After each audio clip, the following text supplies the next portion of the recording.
Hello and welcome, fellow bookworms and film fans. Welcome to this month's episode of the book to film adaptation of Dan Brown, The Da Vinci Code. So, The Da Vinci Code was written by Dan Brown and published in 2003, and then you had the film was released in 2006. Now, we'll be looking at three things. I'll be looking at how good is the film, how good is the book, and how well does the plot take from the book.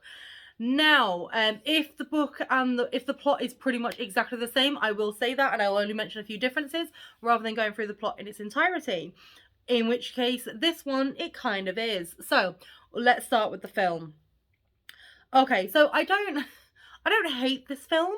I don't love this film, but I don't hate this film. It is what it is. It's nice and easy to watch, kind of. It's basically this Robert Langdon gets pulled in, and it's weird because it's the first Robert Langdon film, but a second Robert Langdon book.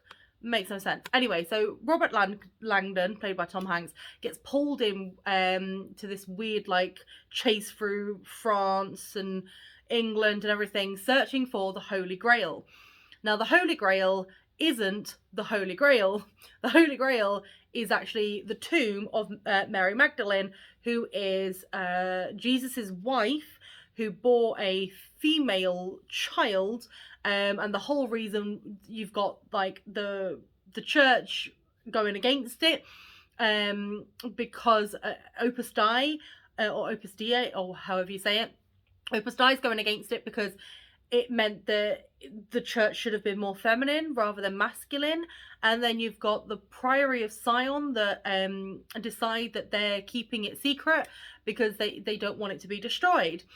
But Robert Langdon gets pulled in, and he originally is accused of Jacques' murder in the film. And it just kind of goes on this weird adventure all through everywhere. And I mean, it's enjoyable. I am not a religious person. I really am not. And honestly, I'm so sorry if you are and I'm about to offend you. I really don't mean it, but I don't care. But I found it quite funny and quite interesting with all these conspiracy theories and things, because there will be people out there that believe that, Jesus was mortal and Mary Magdalene was his wife and everything like that. And I'm sorry, I don't even think Jesus was a real person, to be perfectly honest. But that is because I'm not religious. I don't get it. But it's fun to watch in regards to them trying to figure out all these little, the cryptex and trying to, and the riddles and trying to find out where Magdalene's tomb is. And then at the end, Magdalene's tomb isn't actually where they think it is. And then they end up going off to, and then Robert figures it out once he's gone off on this adventure. What baffles me, though, in this film is that it's set essentially over the space of one night and day or something like that. It's so quick. Happens so quick. And it happens quickly in the book as well. But it happens so quick. And you just kind of sat there being like, but you look really refreshed to say that you've been on the run since, and you've had no sleep. But I mean, it's an enjoyable film. The majority of Tom Hanks films I do enjoy anyway. It is one that I will probably watch again. It's not one that I take too seriously. If you're looking to kill a couple of hours on an afternoon and you're not sure what you want to watch and you're not really focusing that much, it's a good film. I mean, it gets a 7 out of 10 from me. I enjoyed it. Sorry, a 6 out of 10 from me. I enjoyed it. It's not great, but I don't hate it. Now, the book.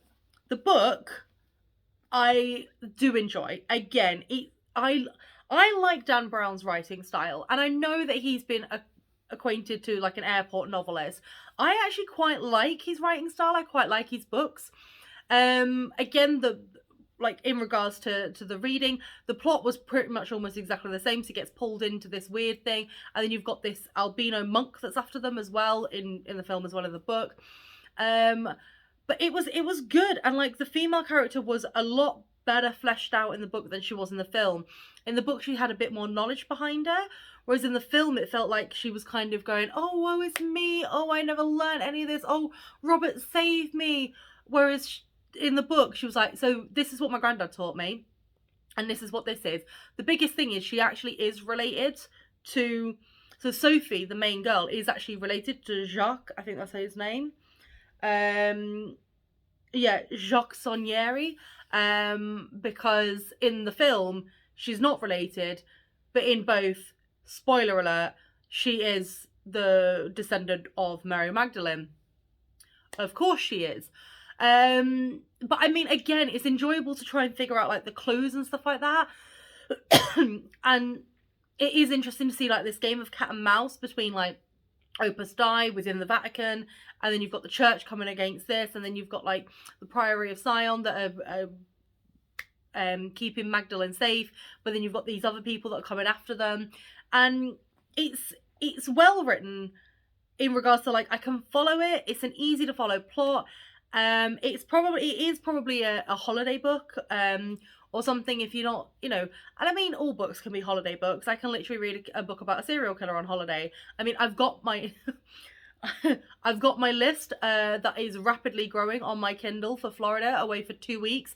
How many books can I read there? I mean, I am in Disney World, so probably not going to do too much reading, but it is a kind of by the pool, kind of chilling out. You don't really need to focus on it.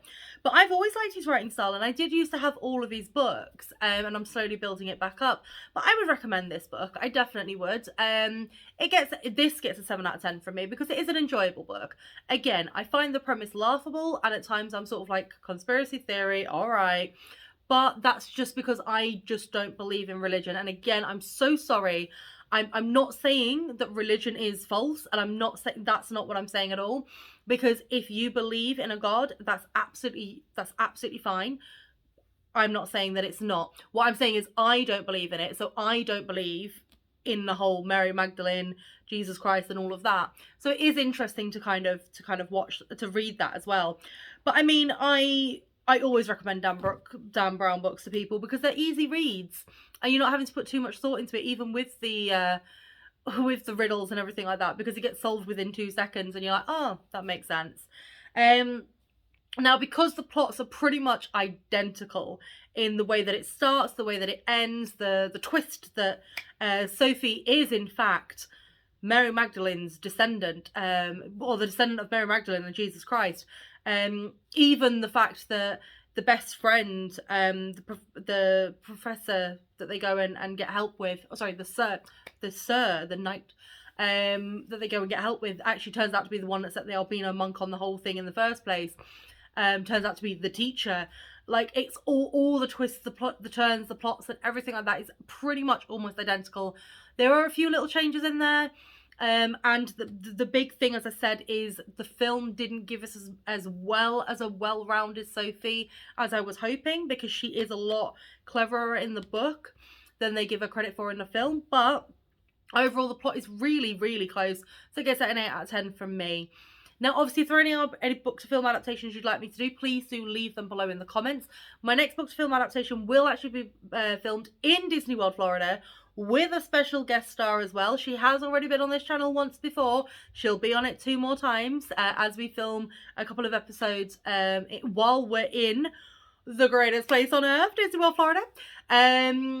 But remember that I do film these episodes in advance. So if you are leaving any recommendations, they go on the list. I buy them, I read them, but I have got a to-read pile of like 30 odd books. So please do not be offended if it doesn't come up quite quickly. I will try and get it on the channel as quickly as possible. But thank you so much for your continued support. Let me know if you do, or if you've already read Dan Brown, what you think of him as an author. Leave it below in the comments, and remember to always keep it contento.